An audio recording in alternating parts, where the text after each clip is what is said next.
0, 1. Let's get started.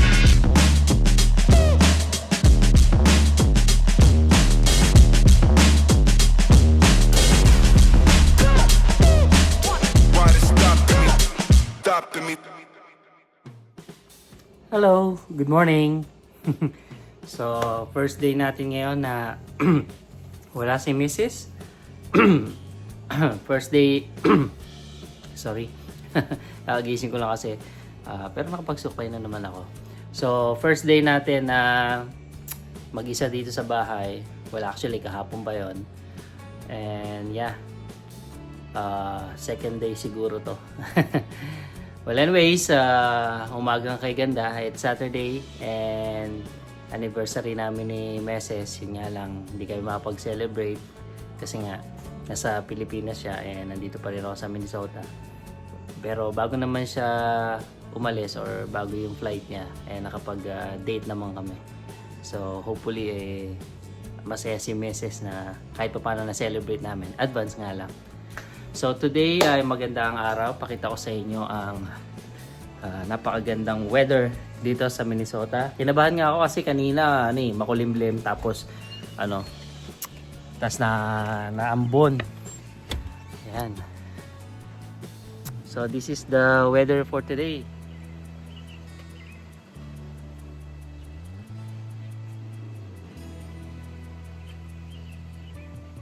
Napakagandang araw. Yeah.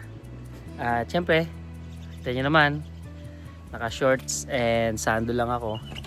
Kasi nga ay medyo nagpaparamdam na ang init dito sa Minnesota. And yan, dahil June 21, so ito yung pinakamahabang araw.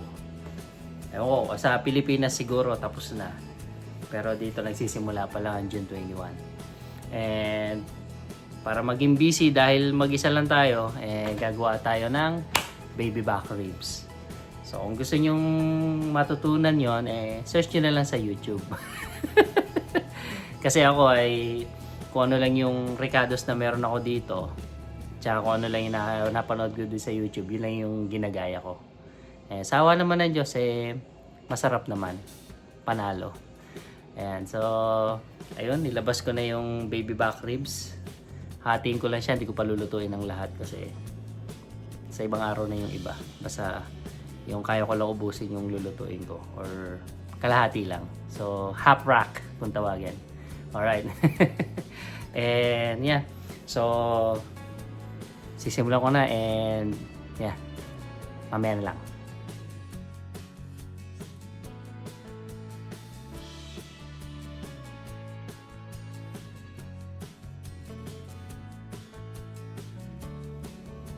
Alright, so ayan, tapos na natin lagyan ng dry rub yung ating half rack na baby back ribs. Ayan na, nilagay ko na siya sa foil para sealed.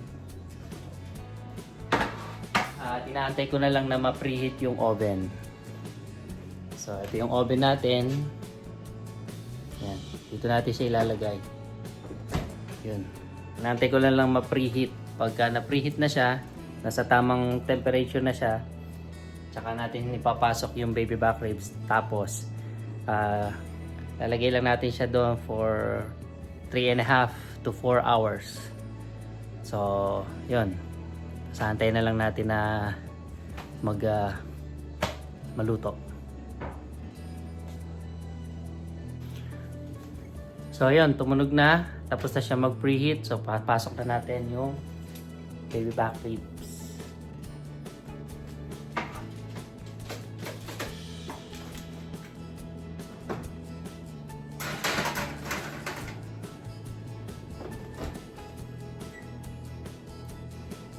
Ayan.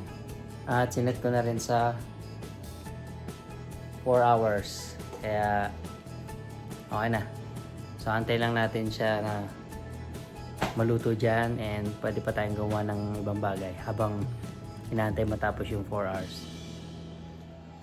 And so, habang inaantay natin maluto yung baby back ribs, gawa tayo ng house chores, which is yung paggagamas ng damo sa labas. So, papalitan ko lang yung aking antipara. Tara! Boom! Alright, so maganda ang panahon kaya kailangan nating samantalahin. Let's go! Kunin natin ang lawn mower sa garahe. Let's go guys, samahan nyo ako na mag lawn mower.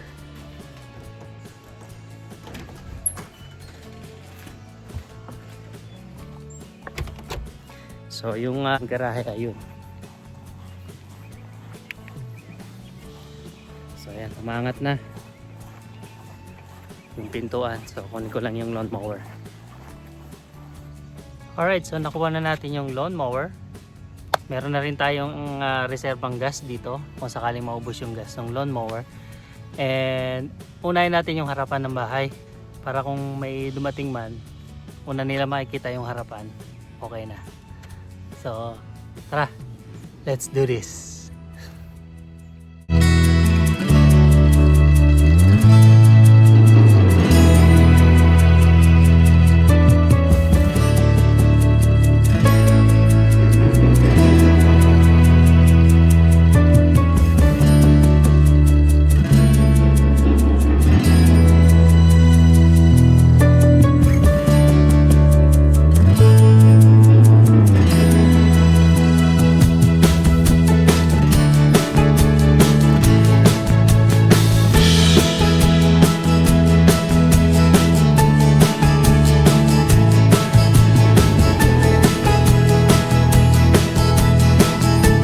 At yun, natapos na tayo sa paggagamas. Ay, basta pawis ako. Kita ba? So, dahil mainit ang panahon at malawak yung backyard o malawak yung yard. So, yan, mapapansin nyo, maganda na yung pagkakatabas kaparehas na ng mga nasa kapitbahay. Success! Alright, tapos na tayo sa paggagamas. Siguro maliligo muna ako and then papahinga. Sabi, lawak niyan. Pakita ko sa inyo. Ayan, oh. Ito yung unahan ng bahay. Yan. Ito. Sa, ano yun, sa banda doon na garahe. Ito. Sa likod. Tapos sa gilid pa nitong bahay. So, yun. Ganun karami yung ginamas ko. Pero okay lang. Exercise na rin at para malibang. Pawis ako. Ayan. So, let's go. Pahinga ng konti and then ligo-ligo para ma-preskuhan. Alright, so nakaligo na tayo. Ayan, nagpahinga lang ako na ilang minuto kasi nga pawis ako kanina. At yun, nakaligo na ako. Ayan. Nag-seremonyas na ako. Kaya lang, saglit lang ako sa labas. Mga siguro lagpas 30 minutes lang ako sa labas. Nangitim ka agad ako. Nahati ka agad yung kulay ko. Hindi ko mapapakita yung difference eh. Kasi walang before eh. Pero nung naliligo ako, tumingin ako sa salamin. Nakita ko may yung suot kong sando bakat eh. Alright, so medyo may ibubuga naman sa initan dito sa Minnesota. Ganun talaga pagka summer. Hindi lang masyadong hindi lang kaparehas ng init natin yan sa Pinas kasi nga dito malakas yung hangin. Naamoy ko na yung niluluto ko. Kaya check natin ilang oras pa. Ayan. 2 hours and 20 minutes pa. So matagal-tagal pa naantayan to kaya ayun. Papahinga muna ako kasi napagod ako doon sa paggagamas. Although may machine naman ako na ginagamit, yung lawn mower na push lawn mower. Nakakapagod pa rin magtulak at kailangan mo ng puwersa. Dahil sa trabaho ko, medyo injured na yung mga daliri ko. Etong hintuturo ko, etong hinliliit ko sa kanan, tsaka yung hindalato ko sa kanan. Nagla-lock fingers. Yan. Pero pagka naikilos ko na, hindi na nangyayari yon. Nangyayari lang yon kapag pagkagising galing sa pagkatulog, ayun, naninigas siya. Ewan ko kung ba't ako nagkaroon ng ganon. Pero wala tayong magagawa, nandiyan na yan. So kailangan na lang nating tanggapin. At sana gumaling pa para alam niyo na, nagbabanda din kasi ako, baka hindi na ako makahawak ng gitara pagka gano'n.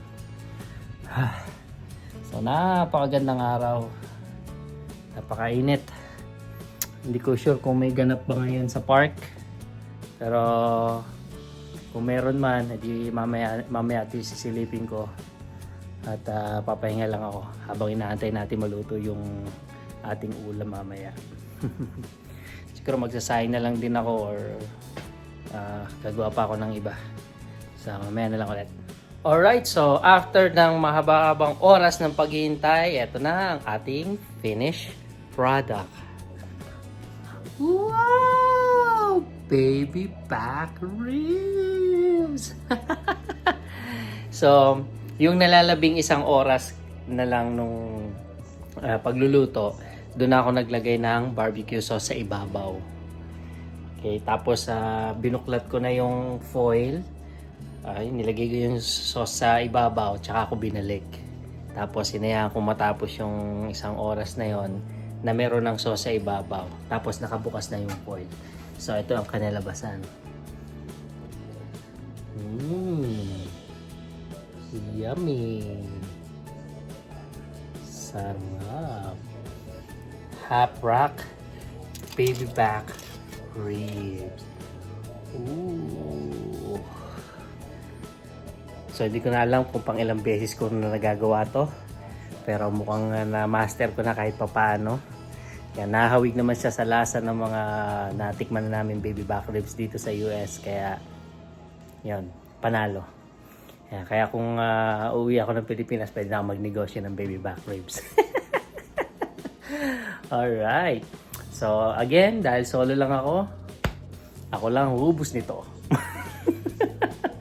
Ayan, yun nga, dahil anniversary namin ni Meses. Si Meses ngayon sa mga oras na to ay tulog pa. May plano silang mamasyal ng mga anak namin. So, yun.